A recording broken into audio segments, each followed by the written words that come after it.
Dear students, आज हम जो पढ़ेंगे वह टॉपिक है प्रजातियों के विकास के कारण। Factors causing evolution of races. देखिए, एक सर्वसामान्य तथ्य है कि जब किसी प्रदेश के वातावरण की दशाओं में परिवर्तन हुआ है तो उसके साथ साथ मानव जाति की शारीरिक रचना में भी अंतर आया है, जिसके फलस्वरूप वे प्रजातियां एक दूसरे से पृथक होती गई।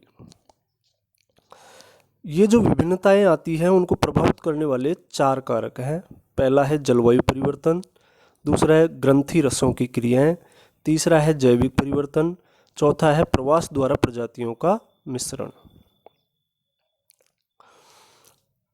अब हम पहला टॉपिक पढ़ते हैं, पहला बिंदु पढ़ते हैं, जलवायु का परिवर्तन।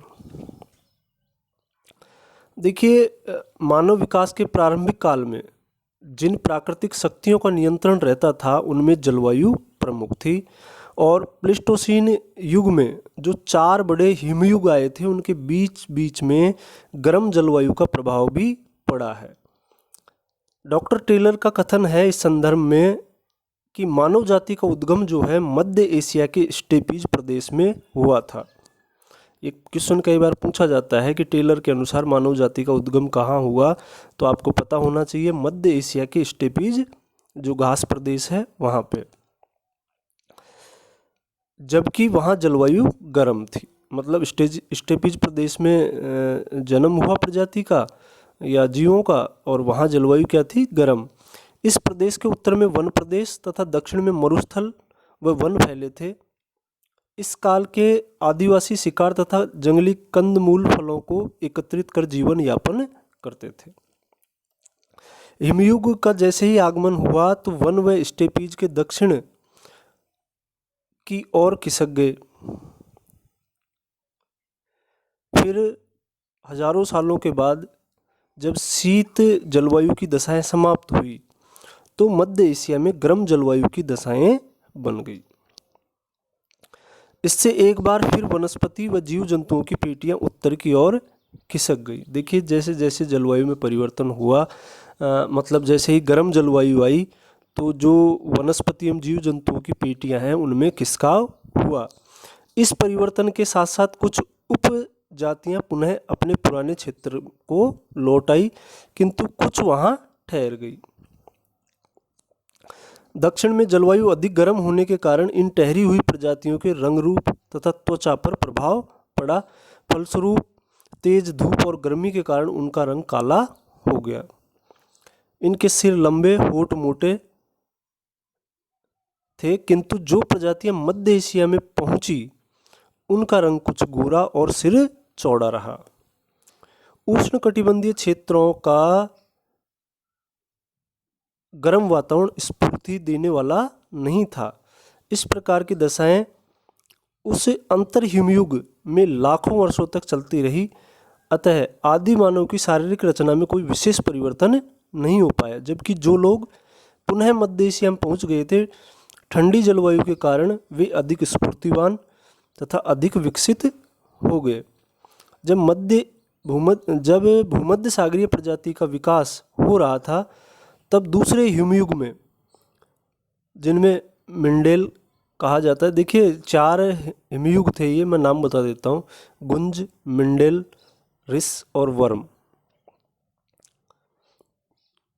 तो देखिए, दूसरे हिमयुग में पहुंच गया था और निएंडरथल मानव मध्य एशिया से चला और तीसरे हिमयुग में यूरोप पहुंचा। अब हम दूसरा टॉपिक लेते हैं, ग्रंथि रस का प्रभाव। देखिए, ग्रंथि रस का प्रभाव की जो संकल्पना विकसित की थी वो कीथ ने की थी। किसने? कीथ ने। तो सर आर्थर कीथ के मतानुसार सभी मानव प्रजातियों का उद्गम स्थल एक ही है तथा ये सभी एक ही पूर्वजों की संतानें हैं, परंतु प्रजातियों में त्वचा, बाल, आँख, चेहरे आदि में जो विभिन्नताएं पाई जाती हैं उसका कारण शरीर में पाए जाने वाले वे ग्रंथियां हैं जिनकी क्रियाएं भिन्न भिन्न होती हैं। इन ग्रंथियों से जिन रासायनिक तत्वों का स्राव होता है उनको हम हार्मोन कहते हैं। अब देखिए, पीयूष ग्रंथि के अधिक क्रियाशील होने के कारण काकेशियन प्रजाति का जो है प्रजाति उत्पन्न हुई। इसके विपरीत थायराइड ग्रंथि के अकर्मण्य होने से मंगोलियन प्रजाति का विकास हुआ तथा एड्रिनल ग्रंथि के कारण त्वचा का रंग प्रभावित हुआ। अब देखिए, इस ग्रंथि में परिवर्तन के साथ साथ ही प्राचीन काल के आदि मानव की त्वचा का रंग भी परिवर्तित होता रहा। मध्य एशिया में ठंडी और गर्म जलवायु में क्रमिक परिवर्तन के फलस्वरूप ही ग्रंथियों और हार्मोन में जो परिवर्तन हुए, उसके कारण प्रजातियों की शारीरिक और चेहरे की आकृतियां बदली। निग्रो और भूमध्य सागरीय जातियां इसी प्रकार से बनी मानी जाती हैं। इसके बाद की शुष्क जलवायु में अल्पाइन और मंगोलॉइड प्रजातियां बनी। अब आता है जैविक परिवर्तन और छांट। किसी भी प्रजाति के मूल शारीरिक लक्षण उसके वंश तत्वों में मिल जाते हैं, जो भावी पीढ़ियों में भी चलते रहते हैं, किंतु इनमें जो परिवर्तन आता है, यह परिवर्तन प्राकृतिक छटाव या नेचुरल सिलेक्शन के कारण होता है। इसका सबसे प्रमुख तत्व है प्रवास। किसी भी प्रजाति में अनेक प्रकार और स्वभाव वाले मानव मिलते हैं और प्रवास में अनेक प्रकार की बाधाएं आती हैं। एक बाधा जलवायु में महान परिवर्तनों के कारण और दूसरे बदलते हुए वातावरण की दशाओं से पूर्ण सामंजस्य स्थापित न होने की है। इन बाधाओं के फलस्वरूप उस प्रजाति के प्रवास में निर्बल और रोगी व्यक्तियों को पीछे छोड़ दिया जाता है और सबल तथा सुदृढ़ व्यक्ति आगे बढ़ते जाते हैं। कहने का मतलब ये है, एक योग्यतम की उत्तरजीविता प्रकार से इसको कह सकते हैं, सर्वाइवल ऑफ द फिटेस्ट। इस प्रकार दीर्घकालीन प्रवास द्वारा शारीरिक लक्षणों में परिवर्तन होता जाता है और यह परिवर्तन किसी क्षेत्र में लंबे निवास से भी उत्पन्न हो सकता है। इसके बाद हम आते हैं जातीय मिश्रण पे। किस पे? जातीय मिश्रण, जो कि फोर्थ पॉइंट है, रेशियल मिक्सर। जब किसी प्रदेश की प्रजातियां आक्रमण तथा स्थायी बसाव के लिए दूसरे क्षेत्र की ओर जाती हैं, तो वे कालांतर में वहां रहने वाली अन्य प्रजातियों के लोगों से मिल जाती हैं और विभिन्न जातियों की पारस्परिक वैवाहिक संबंधों के कारण जातियों का आपस में मिश्रण हो जाता है। जैसे अमेरिका में निग्रो और श्वेत जातियों का मिश्रण इसका उदाहरण है।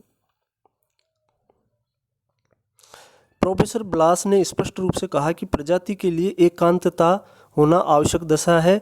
यदि इससे वास्तविक रूप से अंतर उत्पन्न नहीं होता, तो कम से कम इसके द्वारा इस अंतर को बनाए रखा जा सकता है। संभव है प्रारंभिक युग में मानव की विभिन्न जातियां ऐसे ही समान किंतु एक दूसरे से पृथक देशों में उत्पन्न हुई होंगी। ऑस्ट्रेलिया, अफ्रीका, अमेजन वन प्रदेशों की जातियां पारस्परिक संबंधों के अभाव में ही भिन्न भिन्न जम समुदायों में बट गई, जिन्हें आज भी बिखरी हुई हम पाते हैं। धन्यवाद। आज का हमारा टॉपिक होता है ख़त्म।